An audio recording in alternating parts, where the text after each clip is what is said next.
تو اس کو وظیفہ کرنے کا طریقہ یہ ہے کہ آپ نے یہ کرنا ہے کہ چنبیلی کا جو پھول ہوتا ہے آپ جانتے ہوں گے، یعنی وائٹ کلر کا جو پھول ہوتا ہے چنبیلی کا، اس پھول کی 7 کلیاں آپ نے لے لینی ہیں، یعنی چھوٹی چھوٹی شاخیں آپ نے لے لینی ہیں۔ تو وہ 7 شاخیں آپ کے پاس جب آ جائیں گی، 7 کلیاں آپ کے پاس ہوں گی، تو ایک کلی کے اوپر آپ نے ہاتھ میں ایک کلی پکڑنی ہے، اس کے اوپر آپ نے صرف فاتحہ پڑھنی ہے۔ اعوذ باللہ من الشیطان الرجیم، بسم اللہ الرحمن الرحیم،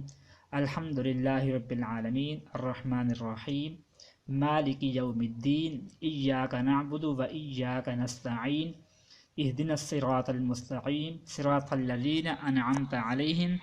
غیر المغضوب علیہم ولا الضالین، آمین۔ تو گویا کہ یہ ایک ہے صرف فاتحہ، تو ایک کلی کے اوپر آپ نے 7 مرتبہ صرف فاتحہ پڑھنی ہے۔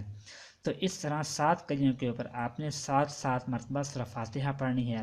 جب آپ ان تمام کلیوں کے اوپر 7 مرتبہ صرف فاتحہ پڑھ لیں گے تو پھر اس کے بعد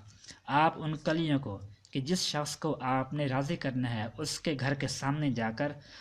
رکھ دیں گے ان کلیوں کو، وہاں ہلکے سے مٹی اٹھا کر وہاں دبا دینا ہے آپ نے۔ تو اور پھر آپ نے اپنے گھر واپس آ جانا ہے، مڑ کر اس کے گھر کی طرف نہیں دیکھنا، خاموشی کے ساتھ اپنے گھر چلے جانا ہے۔ اور اگر اس شخص کا گھر دور ہے یا وہ انسان آپ ملک میں نہیں ہے، آؤٹ آف کنٹری ہے، تو اس کے لیے آپ نے پھر یہ کرنا ہوگا کہ ان کلیوں کو آپ نے گھر سے باہر جا کر کسی ایسی جگہ کوئی آپ نے درخت ڈھونڈنا ہے جہاں لوگوں کی آمد و رفت کم ہو، یعنی کہ زمین میں ہو یا ایسے نہر کے کنارے، جہاں پر بھی کوئی درخت ہو، آپ کو معلوم ہو کہ یہاں پر لوگ آتے ہیں تو ان کا یہاں اثر، ان کی توجہ یہاں پر بہت کم ہوگی، تو لوگوں کی آمد و رفت وہاں پر کم ہے، تو اس درخت کا آپ نے انتخاب کرنا ہے اور اس درخت کے نیچے اس کے جڑوں کے پاس تھوڑی سی مٹی کھود کر وہاں آپ نے ان کلیوں کو دبا دینا ہے، اور نیت آپ کی یہی ہو کہ فلاں شخص جو ہے وہ راضی ہو جائے شادی کرنے کے لیے۔ تو وہاں آپ نے